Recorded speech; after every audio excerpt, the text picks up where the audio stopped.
L'hymne panaméen à Pierre Aliker, la 52e nation au classement FIFA qui hier soir avait aligné son équipe bis afin d'affronter les Matininos dans un stade Pierre Aliker qui sonnait un peu creux. Dans ce match de préparation qui n'a eu d'amical que le nom, la première occasion franche arrive autour du quart d'heure de jeu.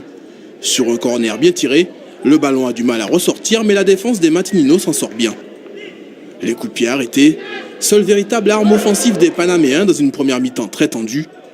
Face à la malice et à l'agressivité du Panama, les Martiniquais auront du mal à garder leur calme. En témoigne ce véritable attentat de Lienafa, qui s'en sort miraculeusement sans carton. En dehors de ça, pas grand-chose à se mettre sous la dent côté martiniquais, si ce n'est cette incursion de Grégory Pastel, qui rate son centre-tir. À la mi-temps, le score est de 0-0. Match amical oblige, les deux équipes font tourner pour la seconde période. Des changements qui vont tout de suite profiter au Panama, puisque sur un nouveau corner, Miguel Amir Murillo place sa tête au second poteau. Un but qui va réveiller les Matininos qui tentent de construire, mais pêchent souvent techniquement.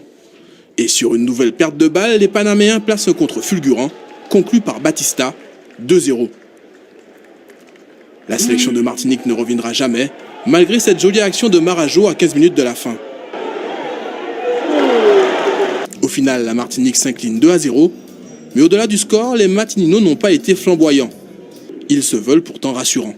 Je ne tire que des enseignements positifs, parce que ce n'est pas en rencontrant des sélections de niveau inférieur que nous allons progresser.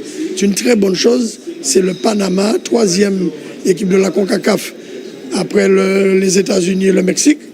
C'est une sélection de haut niveau international. Physiquement, nous avons baissé de pied, ils ont fait la différence.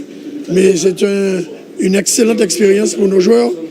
Je pense que ces erreurs vont nous servir par la suite. Ce sont des matchs de préparation, donc ce sont des petites erreurs à gommer pour le reste de la compétition. Et j'espère que nous allons pouvoir continuer à travailler pour ne pas reproduire ce genre d'erreurs. Début juin, lors du second tour de la Coupe caribéenne des Nations, la Martinique affrontera la Guadeloupe et la Dominique. Entre-temps, les locaux ont reçu le renfort de professionnels.